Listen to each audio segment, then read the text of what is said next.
All right, folks, welcome in to Pickaxe and Roll, brought to you by our good friends over at Superbook Sports. Gosh, I did it again. I'm your host, Ryan Blackburn at NBA Blackburn on Twitter.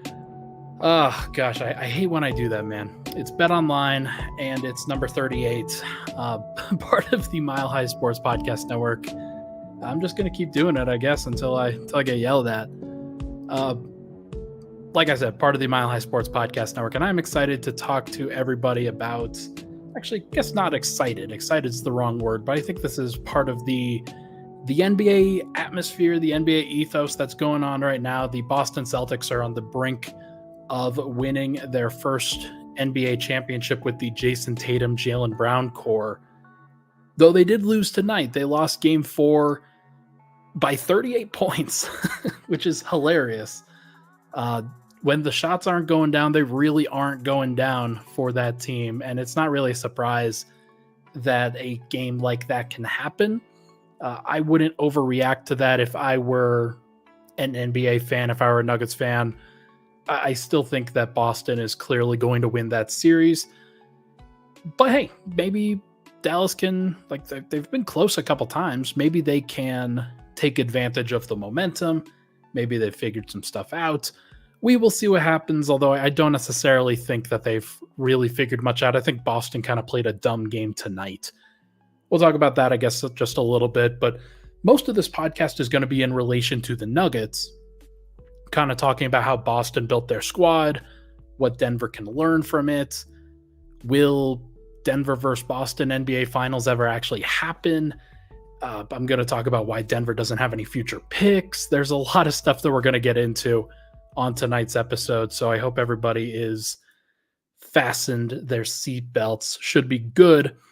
First, I got to tell everybody about Bet Online, the number one source for the NBA and NHL final, or the Stanley Cup Finals, excuse me. There's a lot of great things that you can do with Bet Online. Oh gosh, as I totally missed my, there it is. There it is. Every stat, every matchup, and even live odds and spreads while the games are being played. When the game's over, head on over to their online casino, get it on the blackjack, unwind with some poker or some slots games. Head over to their website today, get in on the action, use their promo code BELIEVE for your 50% off welcome bonus on your first deposit. Bet Online, the game starts here. All right, let's get into the show. I know it's a Friday night, not necessarily expecting this one to be super packed, so if you're sticking around, I appreciate it. I saw some comments come through earlier, including from Cedric. When will you give us an opportunity to super chat? I'll put in a word to the bosses over at MHS to see whether we can or not. I realize it's hard to sort of differentiate where money like that goes, but I'll make sure to put in a good word for super chat as an option. The Celtics, obviously they lose game 4. It's still kind of an inevitability that Boston's going to win this thing. No team's ever come back from down 3-0. Maybe a team led by Luka Doncic could be the team. Thought that Luka played a really great game tonight. Boston, like I said at the beginning, didn't necessarily play their smartest game, but it was still what I would call, the cat's over there. Still what I would call a Boston, they're in control. They're in the driver's seat for this one. Now, the only way that you can ever get a 3-0 comeback is by starting it off with a game 4 win. So we'll see whether Dallas can sort of prop themselves up like that. But I think in general that Boston didn't necessarily play their best game. They'll play better at home. They'll shoot better at home. At least that's the theory of the practice. And if they keep their heads on straight, then they should get it done. I don't really expect Dallas to be able to maintain that level of defensive intensity, that level of desperation over the course of another 3 games after going to 6 games in the first round, 6 in the second round, and 5 in the third. They are tired. They're as tired as any team. They have more reinforcements and a little bit more youth than some teams, but they do also bleed. So it's not really a surprise, in my opinion, that they seemed a little bit gassed out at the beginning of this series. Desperation got them back into it in this game 4. We'll see if they could take that effort on the road in game 5. I don't really expect them to, which is why I'm just going to continue with this podcast. I wanted to talk about sort of how Boston built their team, how it differentiates or how it differs from what Denver has done so far, and if there's anything that the Nuggets can learn from that experience, what Boston has done. There's a lot of things that could be said, but the best way to do it is just to start with what their roster looks like and the 2 moves that they made this offseason, trading for Kristaps Porzingis and Drew Holiday in 2 aggregation deals where they paired multiple contracts, multiple picks in order to acquire 2 very important players for their team. Boston acquired Porzingis in a 3-way trade with Memphis, Washington, and Boston. And they sent out Marcus Smart, Danilo Gallinari, Mike Muscala, and the 35th overall pick in the draft in 2023. And they got back Porzingis, the 25th pick in the 2023 draft, and a top 4 protected 2024 Warriors pick. At the time, that trade looked insane because it looked like Boston was just absolutely destroying both Washington and Memphis in those deals. And in retrospect, it is exactly like that. Not only did they move up 10 spots in the draft, exchanging out Porzingis, then extending him, but they also got an extra first-round pick that they then parlayed in the Drew Holiday trade. I'll talk about that in just a bit. There was risk, obviously, with acquiring a guy like Porzingis, who had injury history, hadn't necessarily been part of winning cultures. They were compensated for that, though. They were compensated for that gamble. Not only did they move up 10 spots, but they also got an extra first-round pick from the Warriors, who are like at the tail end of their run. That Warriors pick, by the way, I think is the 14th overall pick in the draft this year, which is pretty solid. It's a pretty solid pick if you're taking anybody's pick. So that went to the Blazers, and we'll talk about that in just a bit. But the funny thing is Boston couldn't have done this deal this offseason. If they had all of those guys, Marcus Smart, Danilo Gallinari, Mike Muscala, if they had the same situation, the new CBA would have prevented them from aggregating those contracts to trade for Kristaps Porzingis. It could not have happened because of the aggregation salary rule when you're above the second apron, and Boston would have been. Now, the Drew Holiday trade is basically the same thing. Malcolm Brogdon, Robert Williams, and then they flipped that same Warriors pick along with their 2029 first-round pick, unprotected, to the Blazers for Drew Holiday. They reused that asset that they got from the initial Porzingis trade and then parlayed it into Drew Holiday.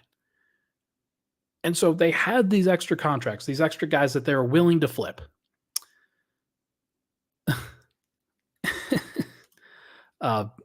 They were very, very good already with Malcolm Brogdon, with Robert Williams, but turning those guys into the right players, into the right talent to fit around their core was extremely important. They knew that they had Jason Tatum. They knew that they had Jaylen Brown. They knew they had Derek White. What do you do to bolster those guys? Well, you get another elite defensive guard so that if they don't want to, Jason Tatum and Jaylen Brown never have to guard. And now they did. And that's what makes Boston really special, especially defensively, is they have the ability to take on those contracts and to take on different assignments because they share responsibilities on both ends of the floor. But then Kristaps Porzingis allowed, by acquiring him, it allowed Al Horford to then move to the bench. And Al Horford then becomes an elite 6 man. Al Horford, though, was a free agent at the time, and they re-signed him to a 2-year, $20 million contract, which was a great, great deal. It's really, really interesting to see the way that they turned who was an aging player, somebody who, yeah, nobody knew what it was going to look like. 2022, Horford was great. 2023, Horford wasn't as great, but he still had some moments against Joel Embiid and players like that, but then couldn't really keep up against the Heat. They re-signed him anyway to a 2-year deal, and Horford, age 38 season, still kicking. And that's your top 6. Those are 6 very, very, very good players. And they bolstered that group with Sam Hauser, Peyton Pritchard, Xavier Tillman and Jaden Springer at the deadline, Luke Cornett. All of these guys can contribute in their own ways, but it's interesting. Sam Hauser's been on their team for like 4 years. Peyton Pritchard's been on their team for 4 years. Luke Cornett's been in their organization for like in and out for a while, but he's been on their team for about 3 years. All of them have been very cheap. All have been on the come up. And so that's somewhere where if you're Denver, you can compare to that favorably. You know that the Nuggets have done that. They've absolutely, the Nuggets are absolutely trying to do that. They're trying to keep players in their organization as long as possible, especially at a young age. So then they could re-sign them and re-up them and do the right thing in order to bolster their team in the long term around the fringes. The only other guys that are like not like that, Xavier Tillman, Jaden Springer, those are good, like proactive moves. But it's not like Denver's 7 through 15, like on their roster, their 7th man to their 15th man. Like they're roughly equal to Boston's. I won't say that one is better than the other. Some of them are better, some of them are worse. Overall, it's about the same. Now, if you go down the list, Denver's first best player, Nikola Jokic, way better than Boston's first best player in Tatum. Denver's number 2, Jamal Murray, was well below Jaylen Brown this year. Well below. That wasn't the case the previous year, especially in the playoffs. But this year, it was true. Denver's 3 through 5, Aaron Gordon, Michael Porter, Kentavious Caldwell-Pope. I'd call them equal, maybe slightly worse than Boston's 3 through 5. 3 through 5. Derek White, Drew Holiday, Kristaps Porzingis. The real difference maker is the 6th man. If you believe that Jamal Murray will bounce back and play better going forward, I don't see that as much of a gap. Denver's 6th man, Reggie Jackson, way worse, way less versatile than Al Horford. And that's fine. Like both of those guys older. Denver's going to have to figure that out. That's where they've got to improve the most. If you look down the list, Denver's obviously not that far off from a team like Boston. Boston, they have done some great things in order to really bolster their team. On the other side, I'm going to talk about it from a draft capital standpoint. I'm going to talk about it from a process standpoint. That's another interesting part of the conversation. One of the things that really stands out about Boston is that they've kept their draft picks alive, and Denver has not. Denver is now in a position where they're very reliant on the players that are in-house to make good on those draft picks. We'll see whether they can. We'll be right back on Pickaxe and Roll. But first, this podcast, as you know, is brought to you by our good friends over at Number 38. Up in Rhino, Number 38 is the place to be for this summer. You want to go watch a Rockies game? You want to go hit a concert? You want to just be in the Rhino area? Really nice place to be. Head on over to Number 38. They've got great brunch options. They've got great different variety amounts of food. They've got a bunch of beers on tap. They've got a bunch of different mixed drink options, outdoor patio area. Really great stuff over at Number 38. Make sure to go check it out. Let them know that you came from us at Mile High Sports, and maybe they could get you hooked up with a $15 pitcher. Number 38, one of the sponsors for Mile High Sports. We'll be right back on Pickaxe and Roll.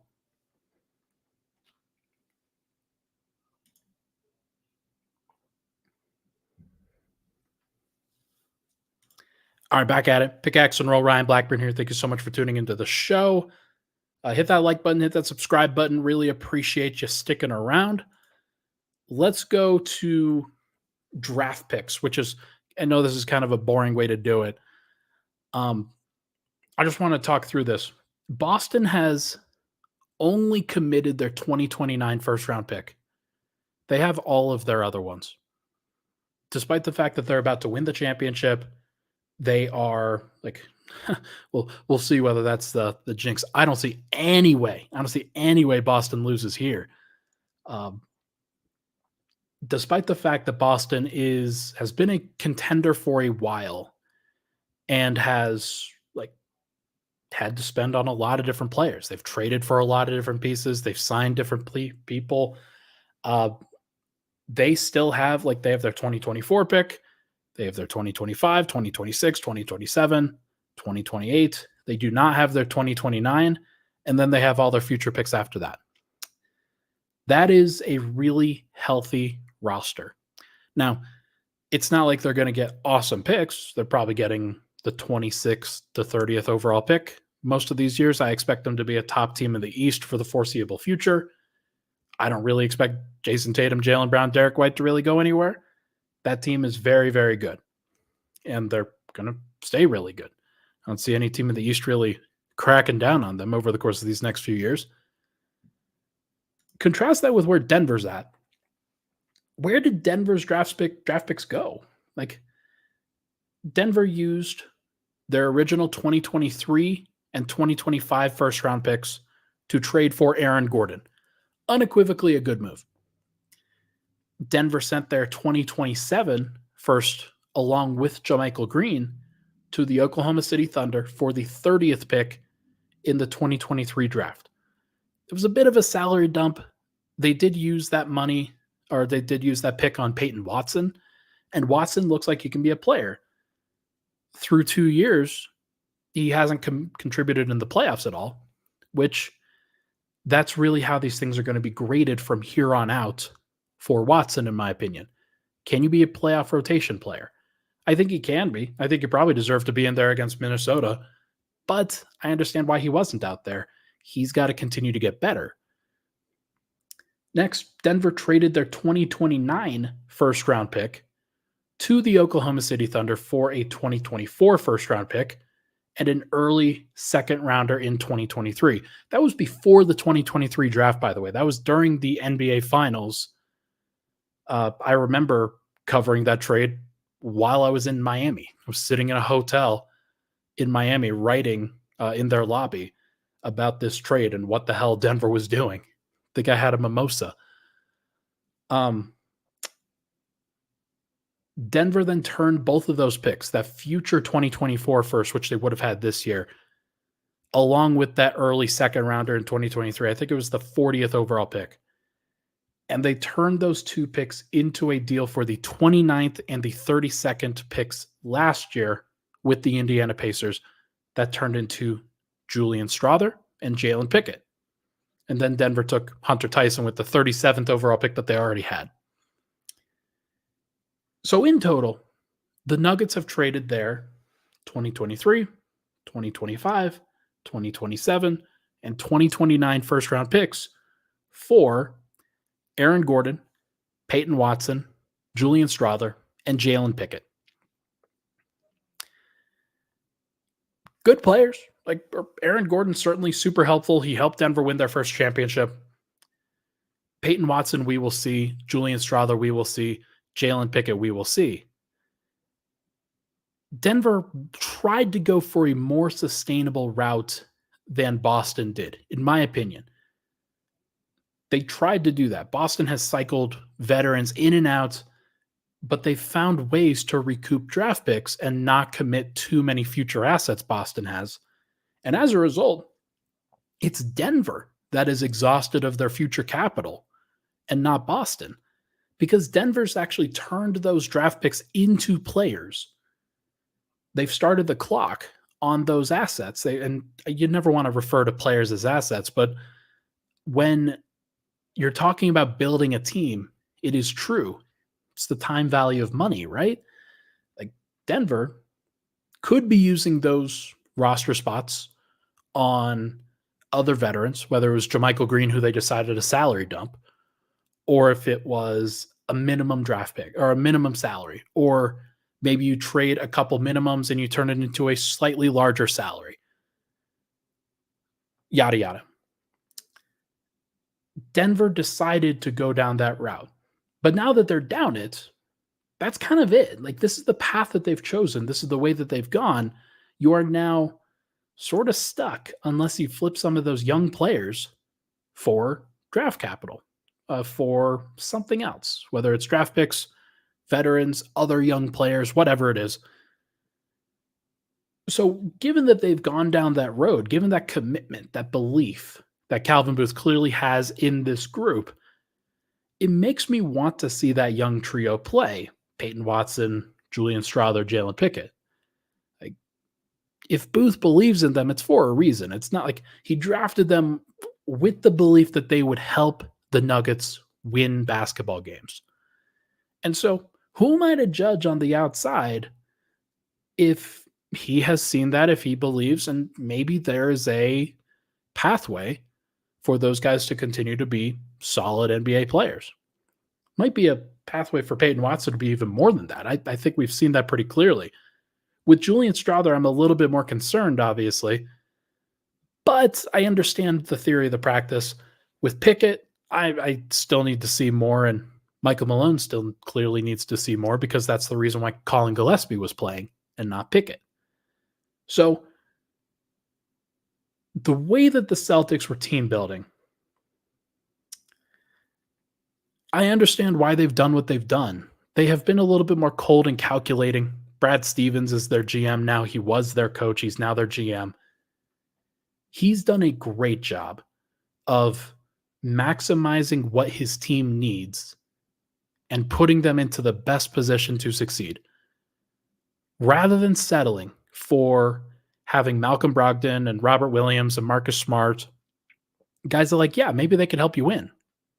Or maybe you could go get Drew Holiday, who's clearly proven that he's good enough to help a team win.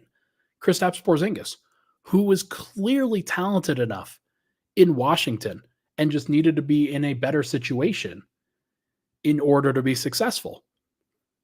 He identified a need, executed that, and made it happen. Even if it meant trading one of your hometown guys, Marcus Smart, who they drafted back in 2014, had been with the team for 9 years, or actually, 9 years. And sometimes you need to make those moves. It's very similar to the Gary Harris move. Back when Denver traded Harris and those first-round picks for, I was thinking about it, first-round picks. They traded R.J. Hampton when he was actually no. My math is all off. I think I'm off on picks. But, yeah, it's tough. Oh, you know what it was? You know what I'm thinking of? The reason why I thought it was for Aaron Gordon was because when Denver drafted R.J. Hampton, it was their 2023 or 2025 first-round pick that they actually acquired, and then they sent to Orlando. So that's the reason. It's not actually the way it was in theory, though. Either way, what I'm trying to say is that if there's an opportunity that presents itself, if there's an opportunity for the Nuggets to better their team, to put them in a better place to succeed, you have to do it. Like, you can't be sentimental in these stages, because the world remembers champions. It remembers championships. The Miami Heat, as awesome as they've been over the course of these last 6 or so years that they've had Jimmy Butler, they are not going to be remembered in the way that these champions are, despite going to 2 NBA Finals. It's all about the championships, as the Nuggets have really sort of figured out. And that's a lot of pressure, obviously, that's put onto individual players, and fans have been putting onto their players and guys, and making sure that the team is being the steward for Nikola Jokic's career and whatnot, as Calvin Booth sort of coined his own title. And he's right. He's absolutely right about it. So I'm curious to see what happens. I'm curious to see where it goes. Let's go through some comments here. So Manny says, so Boo should have been more proactive after we won the title last year and made a big deal to create better depth on the team. I'm not sure if that's the case. Like, I don't know, but like, think about it from this perspective. Like, Drew Holiday was acquired by 2 first-round picks and a couple of veterans in Malcolm Brogdon and Robert Williams that the Blazers are not going to keep around. Like, Robert Williams played 6 games. If he was healthy, then some team would have traded for him. But if Denver could have gotten Drew Holiday from the Blazers, like, they probably should have done it. Like, if I'm being honest, I'm not sure if they could have. Like, they may not have had the assets to do it, particularly because they traded a 2029 first-round pick and what ultimately was a 2024 first-round pick for Julian Strawther, and turning what was kind of an iffy draft pick situation into something different. It's just like, it's not iffy at all. Now Denver doesn't have any future draft picks that they can trade. So could Denver have gotten Drew Holiday? Maybe not. Could they have gotten Marcus Smart? Maybe. Maybe they could have gotten in on that. Now, to be fair, I understand not breaking up your team for Marcus Smart. Like, Denver just won a title. But what it says to me, it's not necessarily about breaking up the starting 5 or being cold-blooded with that. It's about, hey, you've got young guys that you're committing to, and you're committing several years over. Not sure if I would go that direction either. Let's take a break. When we come back, we are going to chat about, will we ever see a Nuggets Celtics NBA Finals? Will we ever see that? We'll be back on Pickaxe and Roll.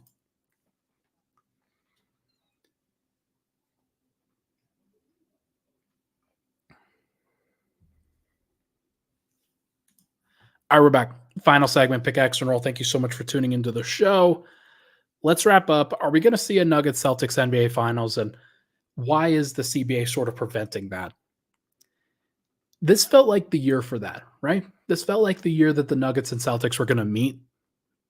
It felt like they were on a collision course. Many people predicted it. And then the second round happened. Denver ran into the team that was their kryptonite, and they could not find a way out of it. It really was, and I described it as this during the Western Conference Finals when Minnesota was getting their ass handed to them by Dallas. It was a game of rock, paper, scissors at the end for the Western Conference Finals, because it was clear as day that Dallas was a tough matchup for Minnesota.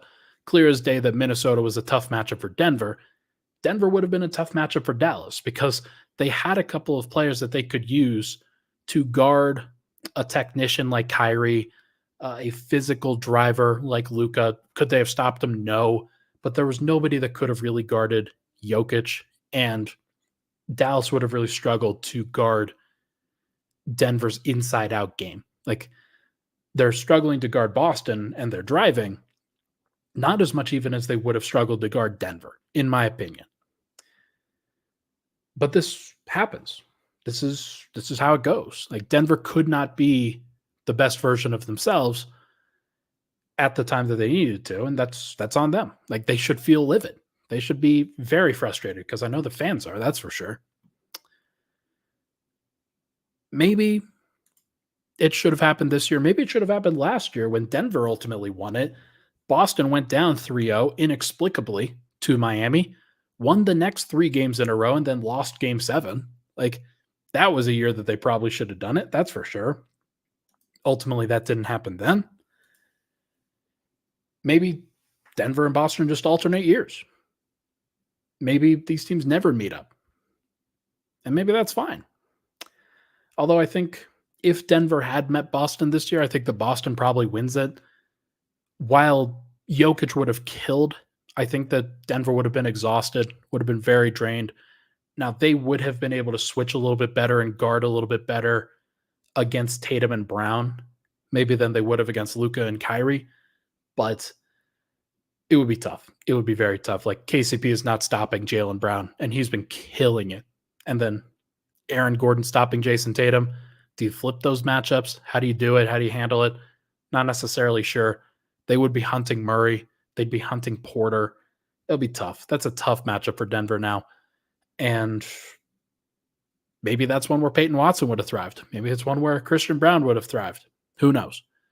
But we don't get to ask those questions. It's not reasonable. Like, Denver doesn't get a hypothetical championship out of it. So here are the teams that have made the finals in the 2020s so far, dating back to the 2019-20 bubble season. You've got Boston twice, you've got Miami twice, you've got the Lakers, you've got the Bucks, you've got the Suns, you've got the Warriors, you've got the Nuggets, you've got the Mavericks. So 5 different teams in the West, Boston twice, Miami twice, Bucks once. It's a lot. 8 out of 10 possible individual matchups. Parity's alive and well. Not only have there been no repeat champions, but only 2 franchises have returned to the finals at all during that stretch, which says it all. Like, it's really, really hard to get to the finals right now in either conference. And it's hard to sustain winning. There's a lot of great players. It's why expansion is such a discussed topic right now, because there's so much talent in the NBA that it probably needs to be dispersed a little bit more, because the top 20 teams in the NBA this year, I think, all had positive net ratings. Like, it's so rare. Usually it's like 15, maybe 16 or 17. The top 20 teams had positive net ratings and were great. Like, all of them were justifiably good. And so this is Adam Silver's NBA. This is all about parity. It's all about the CBA really ensuring that teams are not just all good, but none of them are really truly great, except for Boston this year, except for Denver last year. Boston's getting expensive here really soon, just like Denver did, just like Golden State did, just like Milwaukee before them. Champions, they struggle to maintain peak levels. They struggle to kind of capitalize on the financials, where they'll sign these deals. They'll make sure that the team has the right players at the right time, right then. And then 2 years later, when they're still trying to hold on to what was good, it's not necessarily the same thing. So Denver has got to guard against that. They've got to make sure that they don't get too locked in to what they have. I wrote about this in trying to figure out where I was going to write this. It's the life cycle. That's right. Champions struggle to maintain their peak levels. It's the life cycle of any contender. I wrote about that when I wrote about KCP today. I wrote about how it's a struggle for the Nuggets to bring back Kentavious Caldwell-Pope. Not just because, he's a player. It makes sense. They have the full bird rights. They can pay him. They can pay him as much as they want to. The question is whether they should. And the question is whether it's the right thing to do. And for most, the answer is yes. The answer is, yeah, you're going to lose him for nothing. Why would you do that? But now that the CBA is the way that it is, you lose access to your taxpayer MLE. If you're in the second apron, you're going to have your draft pick frozen. If you're in there for multiple years, you could potentially have it moved to the end of the first round guaranteed. There's just a lot of stuff that is working against teams that are trying to contend year in and year out and get expensive and more expensive every single season. There's a lot of reasons to not do that, especially if you're trying to prolong success. Now, what you got to guard against, and what I wrote about later, is that Denver's got to be very focused on the now. They got to be very focused on the fact that Nikola Jokic turns 30 in this next February. He's not going to be at the peak of his powers forever. And you might as well capitalize on the time when he's at his best, if you possibly can. So I'm a bit worried about it. I'm a bit worried that the Nuggets are like, yeah, they're thinking about 2024. We'll see what they do. But are they thinking about 2027 more? Maybe are they thinking about that a little bit too much? Like, can you balance out whether you're thinking about like the current iteration of the Nuggets and maximizing that with the future iteration of the Nuggets?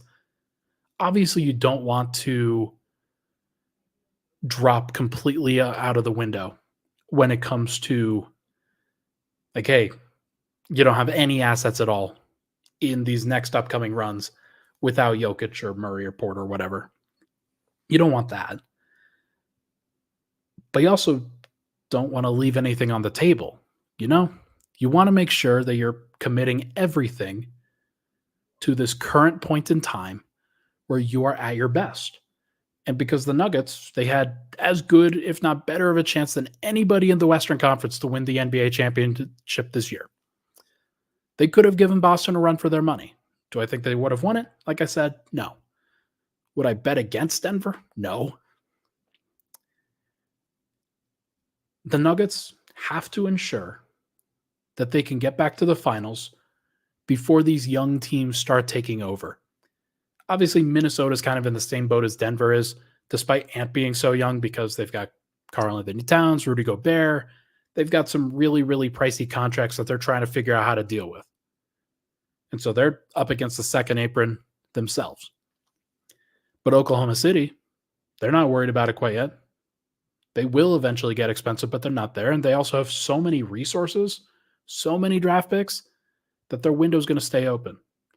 San Antonio, they're going to go hunting with Wemby. Like, yeah, they'll probably be pretty patient, but they're not going to be so patient that they're going to miss out on an opportunity while Wemby's so good to try to get him some playoff experience and maybe some championship experience immediately.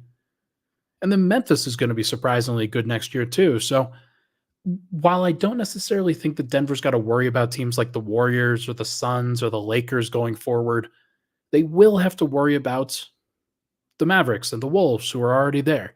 They're going to have to worry about OKC. They're going to have to worry about San Antonio. Houston's another team to worry about. Probably not worried as much about like Sacramento, but they're also another young team that could still sort of bounce back and has some upward trajectory. So it's tough. It's really tough. I think that Denver's got to keep trying to keep the pedal to the metal. They can't just sit on their laurels and allow guys to develop too much. Because if you do, then you're missing out on the best possible team that you can field while Jokic is at his best. And that's your best chance for a championship. And sometimes you just got to capitalize on what's your best option. And that's okay. There's nothing wrong with that. So we'll see what happens. I've been very adamant about trying to understand what Denver should do. The funny thing is that KCP re-signing him is probably like Denver should re-sign KCP if they're trying to capitalize on the here and now. If they're trying to capitalize on this moment. If they're trying to be progressive and forward thinking, then they might let him go. They might let him walk and they might try to reset their salary bill a little bit, reconfigure their team a little bit. What that does involve is taking a hit this year. And as much as I've made the argument for that, I'm now making the argument against it.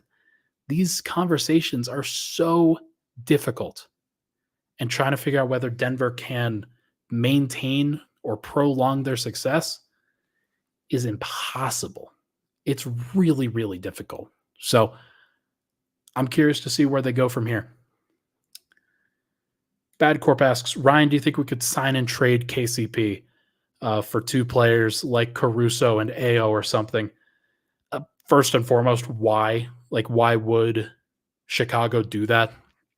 I think that Caruso is on par with KCP as a player.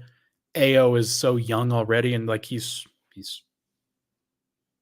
could basically be there already in terms of how good he is. I don't see a way that Chicago does that and justifies it unless Denver's giving up assets. I don't see it as a deal that makes sense for either side, frankly. Um, yeah, just for two players in general. Yeah, I mean, they could do it. Like it's legal to do it. Denver would have like the money number that they would need to take back is in line with his player option number, I believe, or maybe what's his cap hold? Because Denver can't just like hypothetically, let's say he signs for 15 million. I don't think that they could take back more than 110% of 15 million, which would be about 16.5. If he signs for 20, does that mean that they can sign for 20 despite the fact that his player option was 15.4? Does his cap hold get into effect? Maybe I'll ask Jake Coyne, that stat squatch. I'll ask him. I'll see if we could come up with something. But it's not a bad idea. Like turning KCP, a starter, into two players that could come off the bench is not the worst idea. I floated a similar idea on the last podcast, just kind of in a roundabout way. So it's interesting to see. Gonna be tough. Gonna be tough. Folks, the draft is in about a week and a half. It starts on Wednesday, June 26th, first round, and then second round will be Thursday, June 27th. Over the course of next week, I'll be doing some work on prospects, I would think. I'll also be doing some free agency preview stuff because there is a lot to discuss in a very short amount of time. I will probably have CT Fazio on, who you all know. We'll see whether he can provide some more insight rather than draft Daron Holmes and Tristan Newton, which has been his calling card on Twitter lately. But we'll see what happens. I'm very curious to see what Denver does. They've got the 28th overall pick and the 56th overall pick in the draft. Do they use those? Do they trade those? We'll find out. That is going to do it for this episode of Pickaxe and Roll, brought to you by our good friends over at Number 38 and Bet Online. Thank you so much for tuning into the show. Appreciate all the love and support on the podcast, folks. Happy Friday night, or if you're in Serbia, good morning on this Saturday morning. Everybody, thank you so much for tuning in. Hit that like button, hit that subscribe button on the way out. I will talk to you guys very soon.